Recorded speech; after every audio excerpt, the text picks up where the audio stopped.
네, 오늘 기도원 시리즈 네 번째 시간입니다. 계획을 조율하라라고 하는 제목으로 함께 말씀 나누도록 하겠습니다. 준비한 그림이 하나 있는데 이 영화 보셨나요? 300이라고 하는 영화입니다. 이게 2000 몇 년도 나왔죠? 7년도인가요? 네, 꽤 오래전에 나왔는데 저도 이걸 처음 보고는 굉장히 깜짝 놀랐습니다. 일단은 너무 재밌기도 한데 너무 또 잔인하기도 했기 때문에 이 영화를 보고 굉장히 충격을 받았던 기억이 있습니다. 여러분, 이게 어떤 내용이냐면 스파르타라고 하는 나라가 있습니다. 스파르타라고 하는 나라, 작은 나라인데 이 페르시아 군이 이렇게 수십만 대군이 이렇게 몰려올 때 300명의 용사를 가지고 사실은 역사 가운데 이들은 패망했지만 말도 안 되는 싸움에서 이 300명의 용사들이 보여줬던 그 투지와 용기와 이 엄청난 패기들은요, 역사에 길이 남았고, 그 300의 용사는 우리 모두가 다 인정하듯이 그들이 이겼다, 이렇게 평가 내릴 정도로 이 300명의 용사에 대한 이야기가 전설로 남아 있습니다.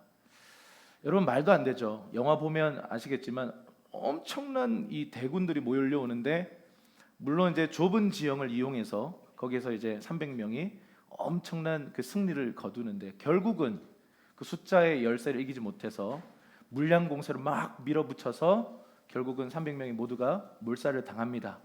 그런데 이 300이라는 영화를 보면서 이제 성경을 아는 사람들은 무슨 생각이 들까요? 이거 기드온의 300 용사 아니야? 이렇게 생각이 들 겁니다. 여러분, 이 300명의 용사들이 물론 결국은 졌지만 사실 이들은 승리한 용사들이다라고 우리가 기억하고 있는데, 여러분, 이 300명의 용사와 기드온의 300명의 용사는 조금 이따 살펴보겠지만 질적 차이가 있습니다. 이들은요, 너무 잘난 사람들이에요. 엄청난 용사들이에요. 이들이 갖고 있는 투지와 용기와 패기는 그 지구상의 그 누구도 이길 수 없을 정도로 엄청난 용사들로 그들은 어릴 때부터 성장한 사람들이에요. 여러분, 그래서 우리 스파르타식 교육이라고 하잖아요. 엄청난 엄한 교육이에요. 막 그냥 사지로 내모는 교육입니다. 여기에 그 왕이 되려면, 저기 왕이잖아요. 이 사람이 주인공이고 왕이거든요. 이 왕이 되려면 아직 소년의 나이도 안 됐을 무렵에 그냥 어떤 광야와 같은 그런 과정을 통과해야만 왕이 되는데 거의 대부분 죽습니다. 광야에 내몰려서 그냥 그 추위와 그 배고픔과 또 이 야수들, 이 맹수들의 이 위협 앞에서 살아 돌아와야, 그리고 그 맹수를 때려 죽여야 왕이 될 수 있어요. 왕이라고 해서요, 그냥 왕의 아들이라고 해서 아무나 왕이 되는 게 아니라 왕의 자격을 갖춰야만 왕으로 세우는 나라입니다. 그래서 이 사람은 혹독한 훈련을 통해서 왕이 된 사람이에요. 그러니까 스파르타식 교육은요, 어린 시절부터요 그냥 관대함이 없는 엄청난 높은 수준의 그런 교육을 하는 것이 바로 스파르타의 교육입니다. 어쨌든 저 300 용사들은요 최정예 부대고, 그 300명의 용사들이 보여준 이 전쟁의 결과는 어마어마한 결과였습니다. 어쨌든 오늘 여러분들과 이 드디어 기드온의 300 용사 이야기를 좀 하려고 합니다. 똑같이 300입니다. 누가 패러디한 건지 모르겠지만 어쨌든 300이라고 하는 이 숫자가 갖는 의미가 무엇인지 함께 좀 살펴보도록 하겠습니다. 자, 사사기 7장 1절에서 3절입니다. 사사기 7장 1절에서 3절 말씀 함께 읽도록 하겠습니다. 시작.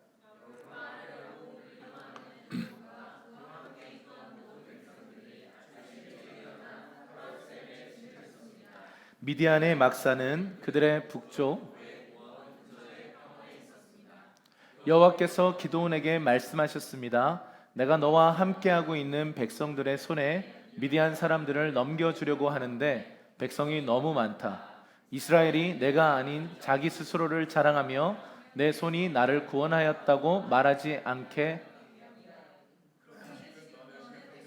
귀에 선포하여라. 누구든 두려워 떠는 사람은 돌아서서 길르앗산에서부터 떠나라. 그러자 백성 가운데 22,000명이 돌아갔고 1만 명만 남게 되었습니다. 아멘. 여룻바알이 무슨 뜻이라고 했죠? 바알과 다투는 자라고 했습니다. 바알과 다투는 자라고 하는 이 별명을 부여받은 기드온이요, 아침 일찍 일어나서 백성들을 모아서 함께 하롯샘에다가 진을 쳤습니다. 제가 지난주 내용을 짧게 좀 정리를 하고 넘어가자면, 지난주는 이런 내용이었죠. 하나님께서 양털 시험을 허락하시는 장면입니다. 이것은 어떤 의미를 갖고 있냐면, 그냥 하나님을 시험했네 이러고 끝나는 게 아니고, 또 하나님이 그걸 또 받아주셨네 이러고 끝나는 게 아니고, 하나님의 부르심의 길에 들어선 사람, 주님을 따라가고 예를 들어서 사역을 하고 비즈니스를 하고 주님의 인도하심을 따라서 걷고 있는 사람들 안에 여전히 남아있는 불신앙의 잔재들이 있는 거죠.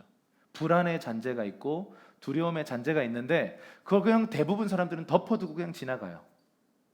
그래서 어떤 결과를 맞이합니까? 중요한 순간에 포기해버리고, 중요한 순간에 불순종해버리는, 다음 단계로 진입하기 직전에 거기서 실패해버리는 그 실패의 악순환들이 있어요. 근데 기드온은요, 자기 안에 있었던 작은 의심의 그 씨앗들을 그냥 두지 않고 하나님께 가지고 나가서 다룸받을 계획을 해요. 하나님, 제가 양털을 둘 테니까 이 양털을 가지고 이 시험을 할 테니까 좀 하나님 이거 용납해 주세요, 허락해 주세요. 그러면서 이런저런 이야기들을 하는 것들을 봅니다. 그래서 이 양털 시험이 갖는 의미는 단순히 하나님을 시험했고 하나님이 이상하게 그것을 들어줬다가 아니라, 자신 안에 있는 연약함을 하나님 앞에 어떻게 다룰 것인가, 내 믿음을 어떻게 성장시킬 것인가에 대한 구체적인 계획들을 가지고 있었다라고 하는 것입니다.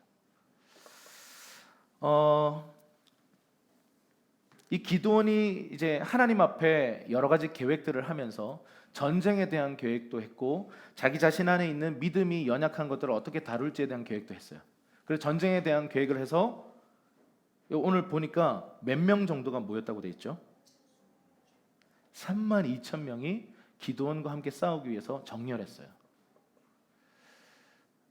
이 난세의 영웅이 난다고 하죠. 삼국지에도 보면 그 난세에 막 수많은 영웅들이 이렇게 일어나잖아요. 하나님을 떠나버리고 엉망진창으로 살아가는 이 사사 시대에 기드온이 딱 등장해서 막 이 우상을 무너뜨리고 하나님을 선포하니까요, 뭔가 쭈뼛쭈뼛하던, 이건 아닌데 뭔가 불만족 가운데 있었던 사람들이 함께 일어나서 싸우기 위해 모였다라는 거예요. 그런데 여러분, 오늘 놀라운 일이 일어나요. 이제 기드온을 다루셨던 것처럼 하나님은 이 모인 군사들을 다루세요. 오늘 여기 진친 지역이 무슨 동네라고 돼 있죠? 하롯샘이라고 돼 있어요. 하롯샘. 이 하롯이라고 하는 히브리 말은요, 두려움이라는 뜻이에요. 두려움이라고 하는 그 동네에 사람들이 진을 쳤는데, 지금 여러분 이 32,000명의 병사가 기드온과 함께 싸우려고 징집되어서 오긴 왔어요. 그런데 어떤 상태예요? 여전히 두려워해요. 조금 이따 구체적으로 나오겠지만 적군의 숫자가 몇 명이죠? 13만 2천 명이에요. 자, 13만 2천 명 앞에 3만 2천 명이 서 있어요. 게임이 안 되죠. 마치 그 영화 300을 보는 듯 합니다. 야, 이거 이제 죽었구나. 이 싸움은 그냥 끝이 났구나. 자, 1대 4를 감당해야 돼요. 한 명이 4명을 이겨야 이 전쟁에서 승리할 수 있어요. 이건 불가능한 얘기죠. 숫자적으로요, 이건 불가능한 싸움입니다. 그런데 주님이 뭐라고 말씀하시냐면, 백성이 너무 많다. 이럴 때 우리는 깊은 빡침을 느낍니다. 아니, 상식적으로 보세요. 주님, 그 무슨 말씀이세요? 지금 13만 2천 명이 지금 몰려오고 있고 우리는 3만 2천 명인데 우리가 너무 많다고요? 하나님이 너무 많대요. 그러고는 이렇게 말씀하세요. 조금 이따 이 부분은 좀 더 자세히 보겠습니다만, 이제 어떤 사람들을 내가 떠나보낼 거다. 한마디로 그들을 자를 거다. 이렇게 얘기해요. 어떤 사람들요? 자, 두려워 떠는 사람들은 집으로 돌아가라 라고 지금 기드온에게 말하라고 주님 말씀하셨어요. 그랬더니 이 하롯이라고 하는, 두려움이라고 하는 그 땅에서요, 두려움에 떠는 자가 있다면 지금 당장 집으로 돌아가라고 선포합니다. 근데 몇 명이나 돌아가요? 2만 2천 명이 돌아가요. 와우. 여러분, 함께 한번 해보려고 온 사람들이에요. 그런데 막상 13만 2천 명이 눈앞에 점점 다가오니까 어때요? 두려워요. 불안해요. 죽을 것 같아요. 이 싸움은 말도 안 돼요. 옆에서 으쌰으쌰 하지만 이건 미친 짓이에요. 그래서 어떻게 해요? 집으로 돌아갑니다. 여러분 그런 거 아세요? 함께 싸우던 사람들이 갑자기 이렇게 그 싸움의 현장에서 도망가 버리면 남아있는 사람들의 심리가 어떨까요? 더 열심히 해보자 이럴까요? 나도 집에 가고 싶어. 기드온이 제일 먼저 집에 가고 싶었을 거예요. 내가 지금 왜 이런 일을 하고 있지? 13만 대군 앞에 지금 3만 명 끌고 왔는데 2만 명이 돌아갔어요. 이제 1만 명 남았어요. 자, 1만 대 13만. 한 명이 14명 이겨야 돼요. 보세요. 14명이 나를 포위하고 총은 없네. 칼을 들고 나를 죽이려고 해요. 근데 그 싸움에서 여러분 우리는 영화를 너무 많이 봤어요. 그래서 막 촥촥촥 이기면 되지. 예, 불가능합니다. 한 번에 와서 찔러버리면요 못 막아요. 한 명이 13명을 이긴다는 것은 불가능한 얘기입니다. 그 싸움에 지금 놓이게 된 거예요. 기드온은 하나님이 지금 백성이 너무 많다 그래서 두려워 떠는 자 있다면 돌아가라 그랬는데 2만 2천 명이 돌아갈 줄은 몰랐어요. 근데 2만 2천 명이 돌아가고 1만 명이 남은 상황이에요. 여러분 우리가 주님 앞에 나름대로 최선을 다해서 어떤 계획을 하고 주님을 위해서 뭔가를 하려고 할 때요 부닥치는 상황이 이런 상황이에요. 하나님이 갑자기 다른 의견을 제시하세요. 너무 많대요. 내가 지금 최선을 다해서 이 계획을 세웠고 지금 실행하려고 막 하고 있는데 주님이 갑자기 끼어드시더니 너 숫자 너무 많아 이렇게 말씀하세요. 여러분 예상치 못한 계획의 변경은요 사람의 기질에 따라서 어떤 사람들은 좀 유연하게 넘어갈 수 있는 반면 어떤 사람들은 갑자기 이 계획을 수정해야 되면 화가 나요. 두려워요. 그리고 나 안 해라고 반응할지도 몰라요. 기드온의 기질을 제가 이 성품과 말과 행동들을 보아해서 굉장히 깐깐한 기질이에요. 웬만해선 확신이 없어요. 그래서 자꾸 하나님을 테스트해요. 자꾸 뭐 어떤 상황에서 하나님 이렇게 해주시면 믿을게요.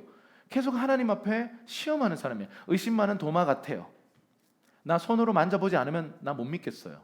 그런데 이 기드온이요 하나님 앞에서 지금 이 너무 많다라고 하는 계획의 변경 앞에 어떤 정서인지는 모르지만 불안과 두려움이 있었지만 하나님이시니까 그냥 순응하기로 결정합니다. 그래서 지금 1만 명의 사람들이 남아 있어요.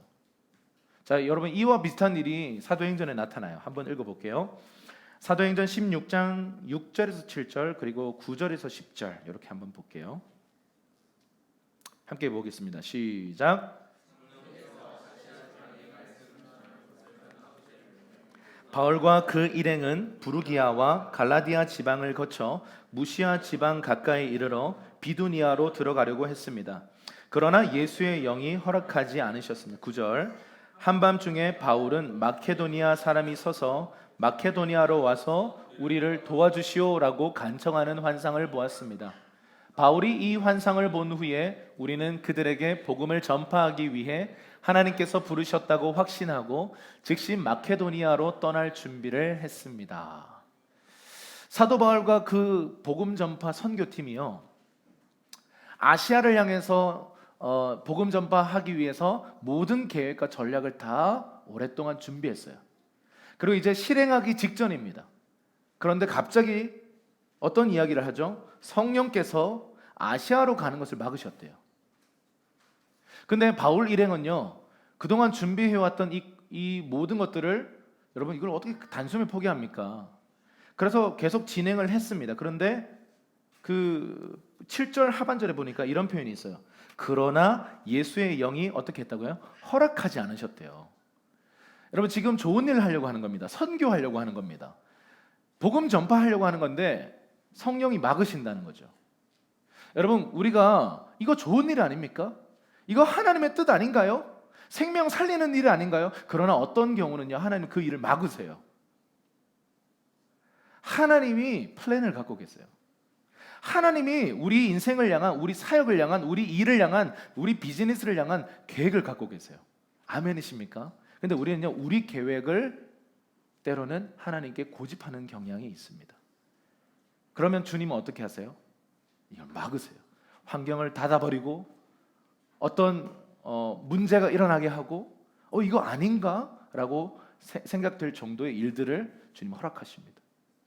그러면서 사도 바울에게 어떤 한 꿈을 주시는데, 환상을 주시는데 어떤 내용이에요? 10절에 보니까 9절에 보니까 마케도니아, 이 마케도니아는 우리가 가려고 하는 아시아가 아니라 유럽 방향에 있는 사람이에요.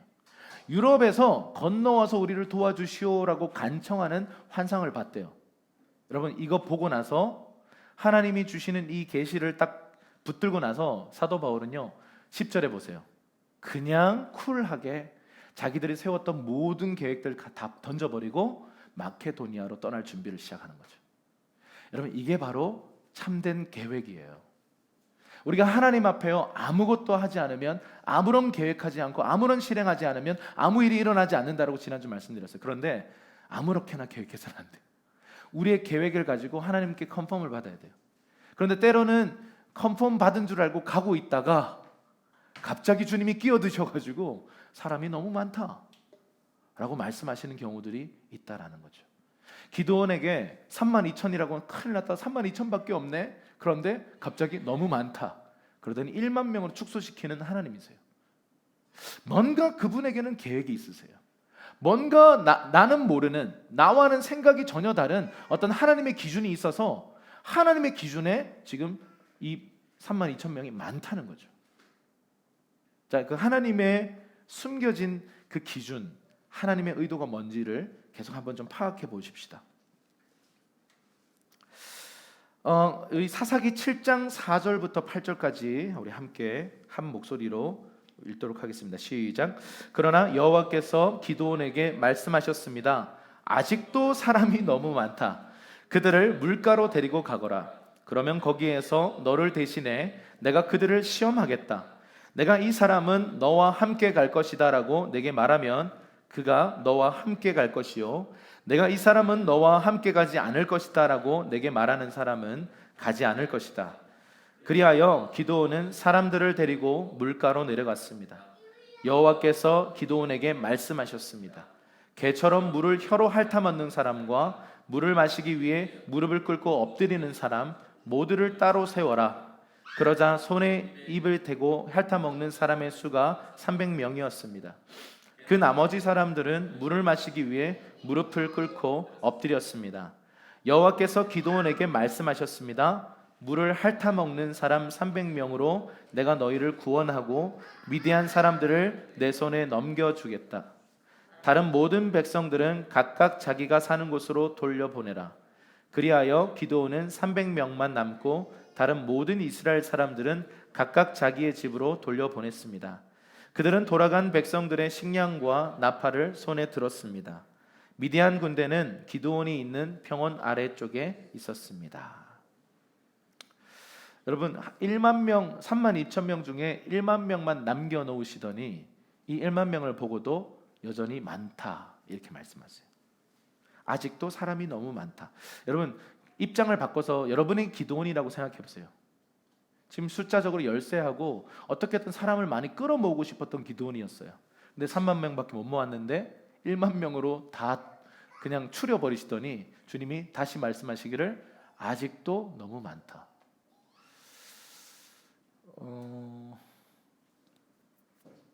보통 두 가지 반응일 겁니다. 불신이 있는 사람들은요 이렇게 말하면서 될 대로 되라 이렇게 하는 사람들이 있을 것이고요. 어떤 한쪽은요 이건 뭔가 잘못된 착오다, 내가 지금 뭔가 함정에 빠졌다라고 생각하실지는 모르겠어요. 여러분, 하나님이 전혀 다른 기준으로 우리에게 뭔가를 제시하고 말씀하실 때 이건 정말 상식적이지 않아요. 여러분, 지금 13만 명 앞에 지금 300명으로 추려버리신 하나님이 이해가 되세요? 그것도 의도적으로요. 여기서 이제 많은 해설들이 나오죠. 300명의 사람들은 물을 개처럼 핥아먹은 사람들이에요. 그리고 나머지 사람들은 어떻게 하는 사람들이에요? 무릎을 꿇고 물을 이렇게 마신 사람들이에요. 그래서 이제 이런 해석들이 이제 종종 있습니다.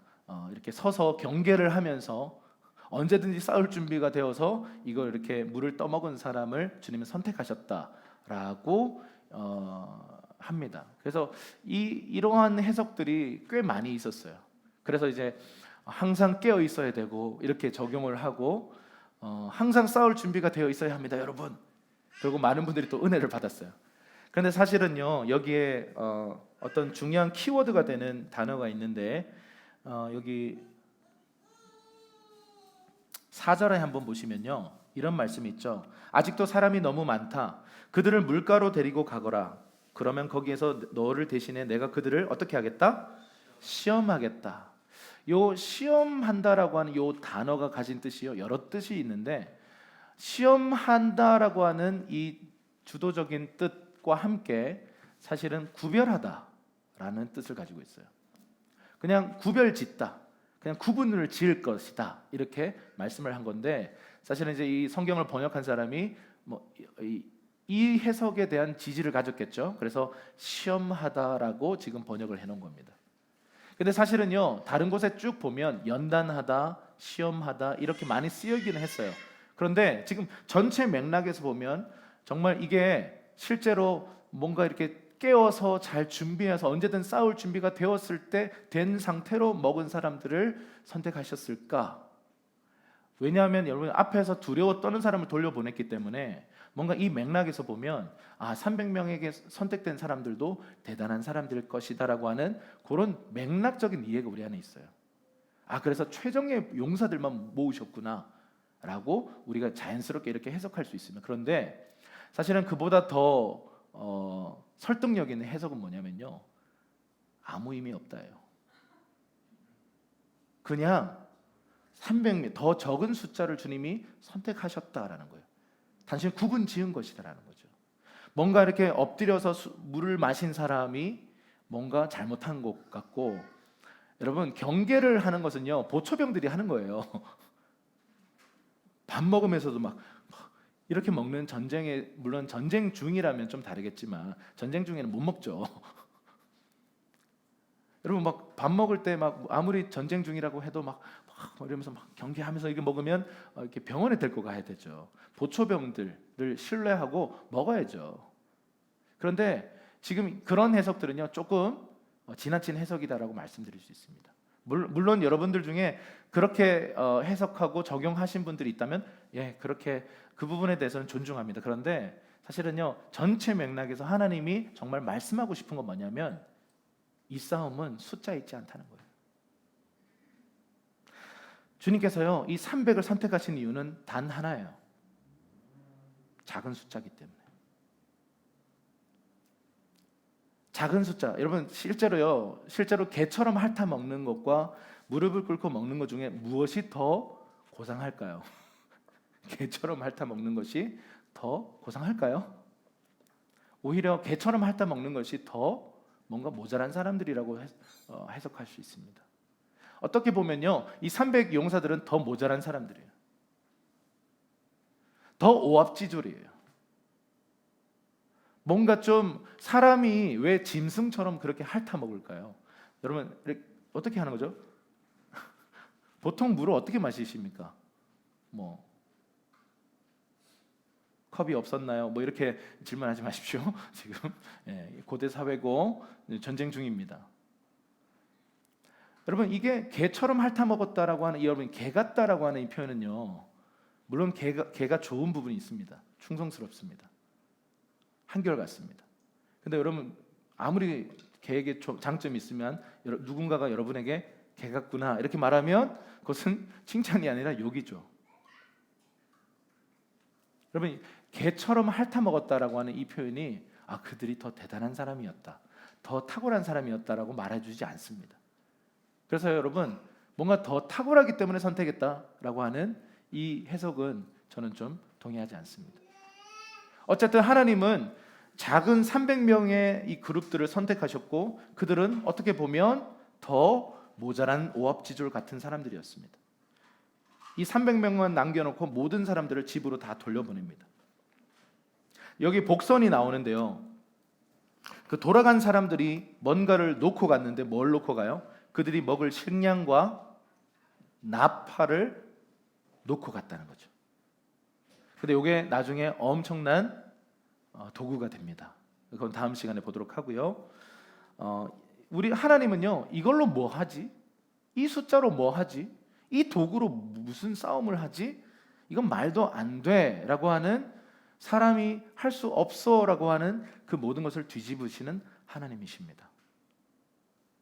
여러분, 기드온은요, 오늘 불안과 두려움이라는 프레임에 갇혀서 부르심 앞에서도 저는 할 수 없습니다라고 말했던 사람인데, 그거를 극복하고 지금 부르심의 길에 가고 있어요.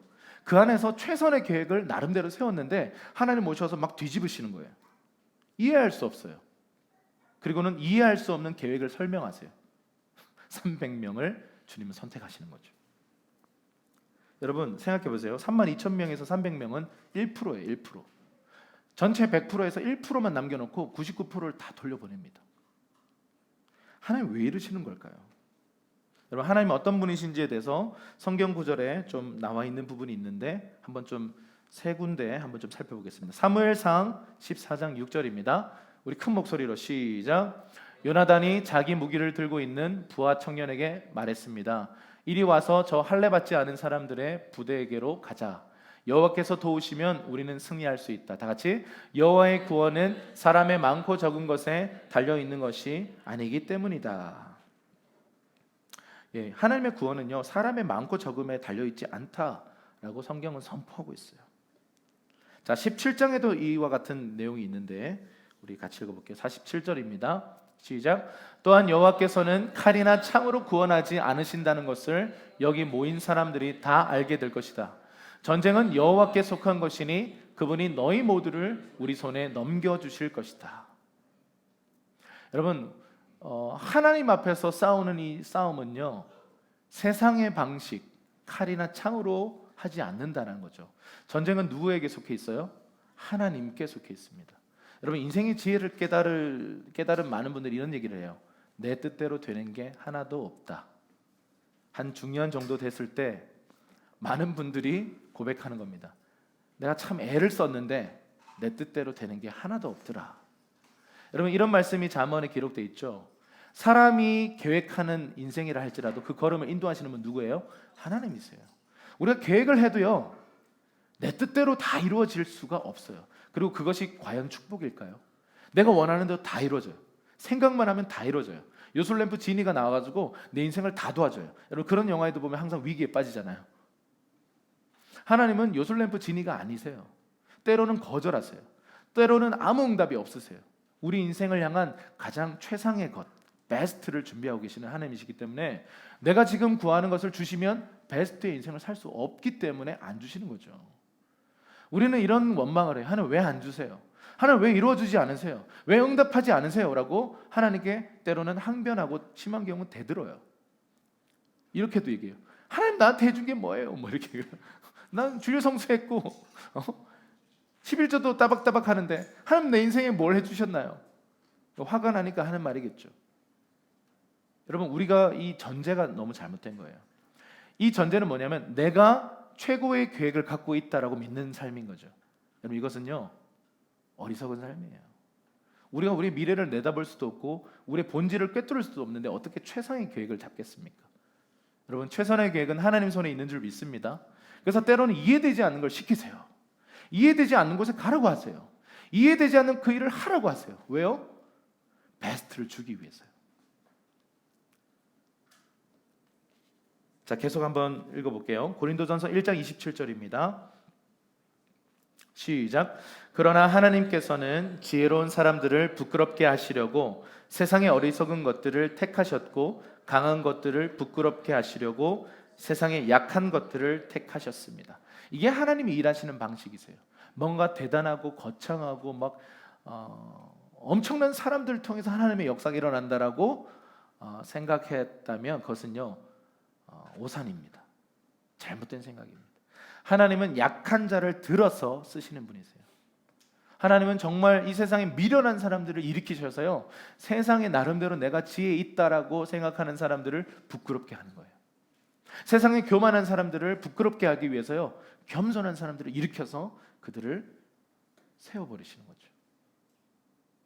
다윗을 보십시오. 하나님의 싸움에서 승리했던 성경의 인물을 생각해 보십시오. 말도 안 되는 싸움이죠. 세상은 엄청난 창과 칼과 단창, 방패, 엄청난 무기를 갖고 오는데 그 앞에 달려가는 다윗은 뭐라고 얘기해요? 너는 그런 걸로 오지만 나는 여호와의 이름으로 간다. 이게 무슨 싸움입니까? 여러분, 우리가 우리 인생을 살아갈 때 참된 지혜는요, 내 인생을 위해 하나님이 싸우시게 하는 거예요. 내가 싸우려고 아둥바둥하는 게 아니고 내가 그분 안에 있고 그분이 나를 위한 싸움, 하나님의 일들을 내 삶에 펼쳐놓는 그 일, 그것이 바로 하나님 나라의 삶입니다. 여러분, 우리가 하나님 나라의 삶을 이렇게 정의 내릴 수 있습니다. 내가 내 삶을 살아가는 게 아니고요, 내 삶 가운데 허락하신 하나님의 삶을 내가 살아가는 것입니다. 이게 완전 다른 질적인 차이가 있는 삶이에요. 하나님은 이 기드온의 3만 2천 명의 군사들을 300명까지 줄이시고 나서 이 기드온이 자기가 생각했던 계획과 전혀 다른 계획을 맞닥뜨리면서 기드온 안에 있는 불안이 더 증폭됐습니다. 두려워하는 거예요. 이 하롯이라고 하는 곳에서 이 두려움의 영과 마주합니다. 여러분 어떤 걸 두려워하십니까? 여러분 어떤 상황 속에 있을 때 불안해하세요? 최근에 여러분의 불안 속에 노출되었던 어떤 상황이나 관계나 일들이 있으세요? 왜 하나님은 그걸 허용하실까요? 그냥 다 막아주시면 좋겠는데 왜 그런 불안한 상황 속에 나를 그냥 두실까요? 여러분, 치유의 시작은 진단이에요. 모든 회복의 시작은 직면이에요. 덮어두면 썩습니다. 그런데 그거를 힘들지만 직면하고 들춰보고 진단을 내리고 나면 예를 들어 이런 거죠. 참 유감스럽게도 조직 검사를 했는데 암입니다. 여러분, 이거를요 덮어놓고 만약 그 의사가 이 말 못하겠어,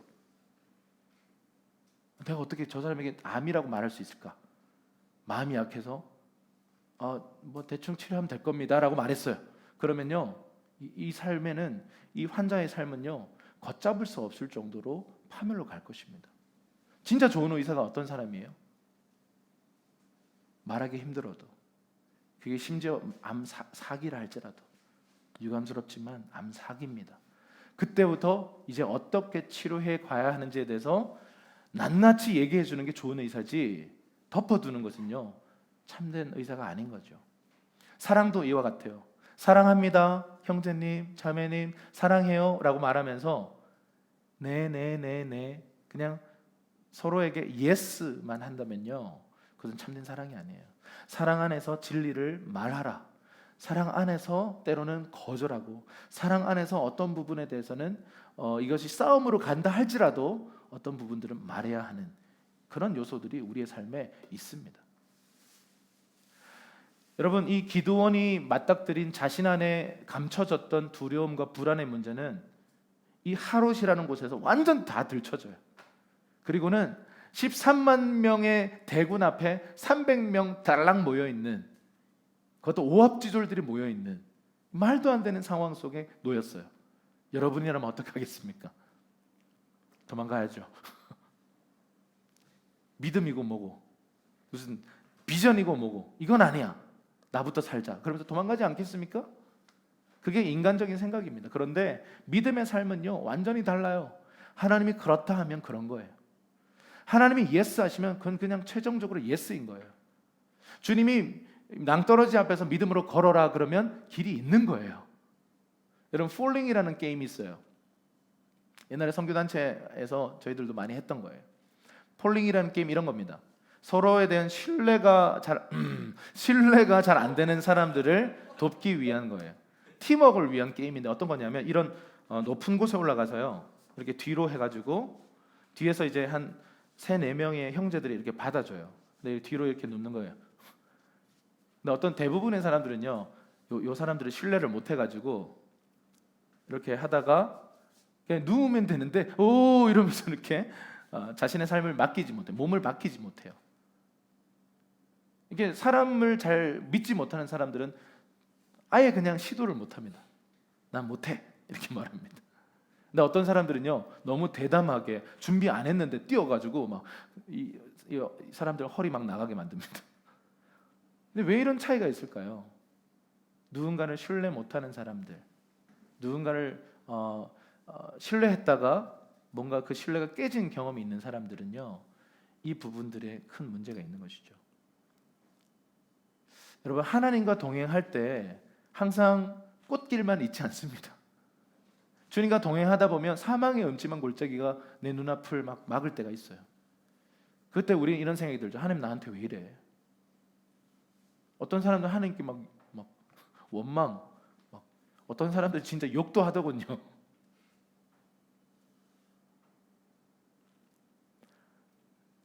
여러분, 우리가 정말 저도 어떤 계획을 하고 그 계획대로 뭔가 일이 제대로 진척되지 않고 성취되지 않으면요, 좀 굉장히 힘들어하는 스타일이에요. 뭔가 내가 원하는 이 그림이 있는데 그대로 안 되면요, 좀 스트레스를 좀 지나치게 많이 받는 타입입니다. 아마 비슷한 그런 기질의 분들도 있으실 거예요. 여러분, 근데 여러분, 신앙이라고 하는 건요, 이 유연한 마음을 배워야 돼요. 내가 세운 이 계획이 100%가 아니라는 것을 항상 염두에 둬야, 열어놓아야 돼요. 문을 항상 하나님께 열어놓고 주님 오셔서 수정할 거 있으면 수정해 주십시오. 최종 컨펌은 누가? 하나님이 하시는 거죠. 기드온은요, 지금 300이라고 달랑 남은 이 병사들을 보면서 불안과 이 두려움과 그동안 하나님이 보여주셨던 기적과 사인들을 보면서 이사야에서 갈팡질팡하고 있어요.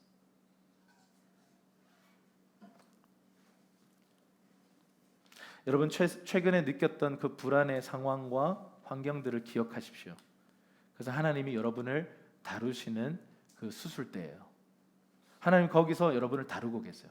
우리 안에 있는 불안, 우리 안에 있는 불신, 우리 안에 있는 모든 믿음 없음, 그런 것들을요, 그 상황 속에서 다 진단하세요.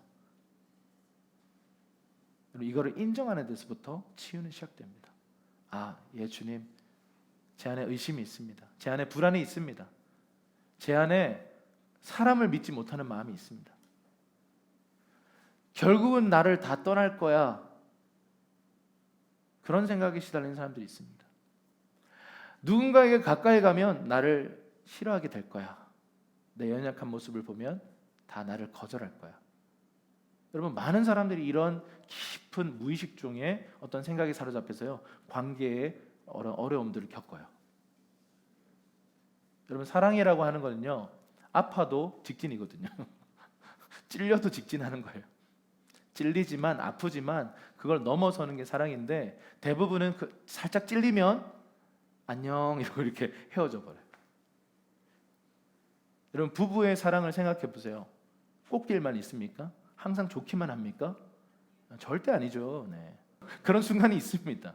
근데 여러분, 그 찔리는 순간이 있지만 더 들어가야 진정한 연합이 있는 건데, 진정한 회복이 있는 건데, 대부분의 사람들이 그 찔림과 어려움들을 이겨내지 못한 채 뒤돌아서 버리는 거죠. 그게 문제입니다. 여러분, 부부관계 안에서는 그래도 부부관계이니까 포기하지 않으려고 하는 것이 있는데요, 어떤 회사 조직이라든지 세상 속에서 믿지 않는 사람들과의 관계에서 그들을 사랑한다, 이건 정말 불가능해 보입니다. 이기적이고 자기중심적이고 막 세상적인 가치와 기준들을 막 늘어놓는 그 앞에서, 자신의 실속만 챙겨가는 그 사람들 앞에서 뭔가 그들을 향해 끊임없이 더 나아간다는 것은요, 웬만한 성숙하지 않으면 그게 불가능한 삶입니다. 최근에 여러분의 삶에 느꼈던 불안이라든지 여러 가지 이 상실과 결핍들은 당신을 다루시는 하나님의 수술대 위예요. 거기서 내려오지 마세요. 주님이 고치시고 치유하실 때까지 그냥 힘 빼고 누워 있으세요. 그러면 주님께서 이것에 대한 계획을 갖고 계시고, 그 계획대로, 하나님의 계획대로 따라가면 하나님의 베스트가 어느 순간 딱 등장하는 거예요. 주님이 어떻게 하시는지 한번 보세요. 사사기 7장 22절입니다.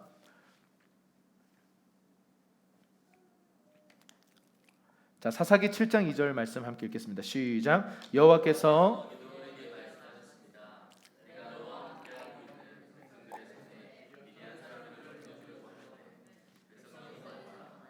이스라엘이 내가 아닌 자기 스스로를 자랑하며 내 손이 나를 구원했다고 말하지 않게 하기 위함이다. 자, 백성이 너무 많다라고 아까 전에 우리가 이미 읽었던 본문인데요.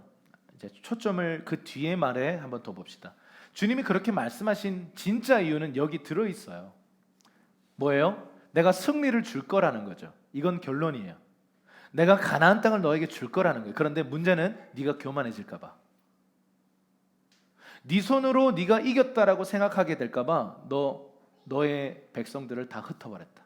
그래서 300명만 남겼고 300명으로 이기게 해서 이것은 그 누구도 그들이 이겼다라고 상상하지 못하게 만들기 위해서, 다시 말하면 하나님의 살아계심을 입증하기 위해서 300명만 남긴 것이지 너희를 괴롭히기 위해서 한 게 아니라는 거죠.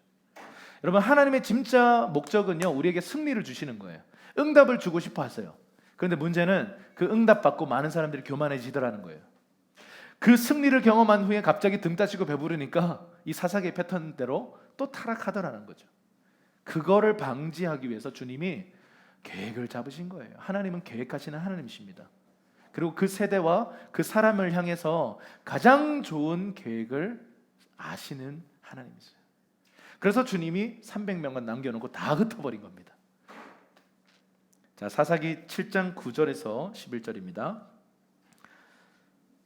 시작. 그날 밤에 여호와께서 기드온에게 말씀하셨습니다. 일어나 미디안 막사를 치러 내려가라. 내가 그것을 내 손에 줄 것이다. 그러나 만약 내가 치러 내려가는 것이 두렵다면 내 하인 브라와 함께 막사로 내려가라. 그들이 무슨 말을 하는지 들어라. 그 말을 들으면 네가 용기를 얻어서 막사를 치러 내려갈 수 있을 것이다. 저는 이 말씀을 읽으면서요, 정말 하나님의 사랑을 느껴요. 자, 보세요. 엄청난 도전과 엄청난 하나님의 그 높은 기준 앞에 기드온이 벌벌벌 떨어요. 그런데 하나님은 어쩔 수 없이 그를 수술하셔야 했어요. 그 안에 있는 상처와 트라우마와 그 안에 있는 그 불신앙을요, 제거해야만 주님이 그 인생을 축복할 수가 있어요. 그래서 미안하지만 좀 참아. 그러고는 막 수술하세요. 그런데 여러분 보세요. 그 다음 주님의 인도하심이 이렇게 인도하세요. 도전하세요. 주님은 도전의 하나님이세요. 일어나 미디안을 쳐라, 이렇게 얘기하는 거예요. 지금 여전히 막 벌벌벌 떨고 있는 이 기드온한테 일어나서 이제 미디안을 향해 가서 지금 쳐라. 근데 지금 기드온이 준비가 안 됐어요, 아직. 그래서 주님 뭐라고 말씀하세요? 10절 보세요. 그러나 만약 네가 치러 내려가는 것이 두렵다면, 저는 이 이야기에서요, 우리 하나님의 두 가지 성품을 봐요. 하나님은 도전하시는 하나님이세요. 그런데 동시에 하나님은 긍휼의 하나님이세요. 우리를 이해하시는 분이세요. 우리를 있는 모습 그대로 받아주시는 하나님이세요. 그러면서 동시에 그분은 거룩하신 분이세요. 여러분, 이 역설을 아십니까? 하나님은 그분의 거룩을 단 한 번도 포기하신 적이 없습니다. 그런데 우리를 있는 모습 그대로 받아주셨어요. 그 일을 위해서, 이게 가능하기 위해서 어떻게 하셨어요? 아들을 죽게 하셨어요. 이게 하나님의 성품이에요. 우리 개인의 성향과 배경에 따라요, 어떤 사람들은 거룩 쪽에 치우쳐 있을 수 있고요, 어떤 사람들은 긍휼 쪽에만 치우쳐 있을 수 있어요. 그런데 여러분, 우리 하나님은 거룩하시면서도 긍휼이 많으신 아버지이십니다. 아멘. 여러분, 이 이중성, 이게 하나님이세요. 여러분, 하나님이 이 엄청난 도전, 엄청난 기준 앞에 기드온이 벌벌벌 떨고 있는데, 네가 만약 두렵다면 내가 너에게 다시 마지막 표징을 주겠다. 그러면서 막사로 내려가서 적군들이 하는 얘기를 들으라는 거예요. 이 이야기는 다음 시간에 하겠습니다. 이 하나님의 배려가 여기 있어요. 우리 하나님은요, 그냥 우리를 막 무섭게 스파르타식으로 막 단련하시는 분이기만 한 게 아니고, 그분 우리의 좋은 아버지세요. 그 때로는요, 우리에게 피할 길도 내어주세요. 내가 감당하기 힘든 어떤 시험이 왔을 때는요, 자, 이제 피해 갈 수 있는 피난 코스도 열어주시는 하나님이세요. 여러분, 표징 몇 번 보여주셨어요? 제일 처음에 천사가 나타나가지고 막 큰 용사여, 이 표징이죠. 그리고 또 막 나름대로 이상한 재물을 막 바쳤는데 하늘에서 불이 떨어져서 그냥 그게 사라지면서, 이게 두 번째 표징이에요. 세 번째 표징을 본인이 또 구해요. 어떻게 하죠? 양털 시험. 자, 네 번째 표징으로 이걸 보여주죠. 이 기드온도 참 대단한 거죠. 근데 우리가 입장을 바꿔서 생각하면 우리가 이거보다 더 심해요. 주님 지난 시즌에 충분히 말씀하셨어요. 주님 지난 시즌에 여러분 충분히 다루셨어요. 광야에서 여러분 회개 많이 하셨고 다시는 그런 삶 안 살겠다고 해놓고 또 그러고 있는 거예요. 또 그러고 있는 거 우리가. 하나님 근데 또 친절하게 표징을 보여주세요. 내가 정말 살아있다. 내가 정말 너를 축복하기 원한다.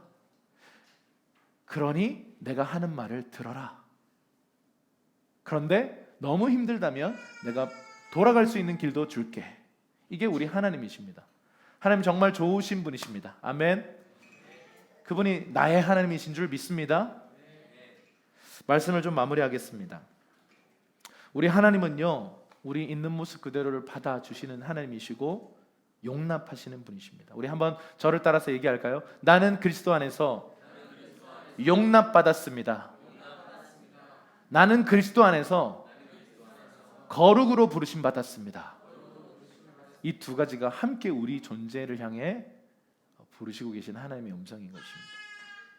여러분, 그런데 이 둘 사이에서 우리가 두려워하고 불안해하고 불신앙에 빠지는 것은 우리의 몫이에요. 그런데 하나님 이것을 변화시키고 성장시키기 위한 최고의 계획들을 갖고 계세요. 그래서 주님이 우리 인생에 찾아오셔서 말도 안 되는, 내가 원치 않는 어떤 것들을 제시하실 때 순종해 보세요. 거기에 최고의 가치, 최고의 베스트 플랜이 숨겨져 있는 줄로 믿습니다. 우리 옆 사람에게 한번 얘기해 주십시오. 하나님께서 당신을 향해 숨은 의도를 갖고 계십니다. 아멘이십니까?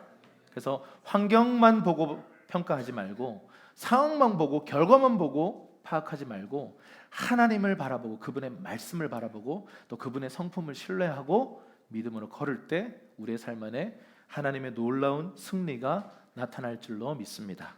우리 함께 좀 기도하는 시간 갖겠습니다.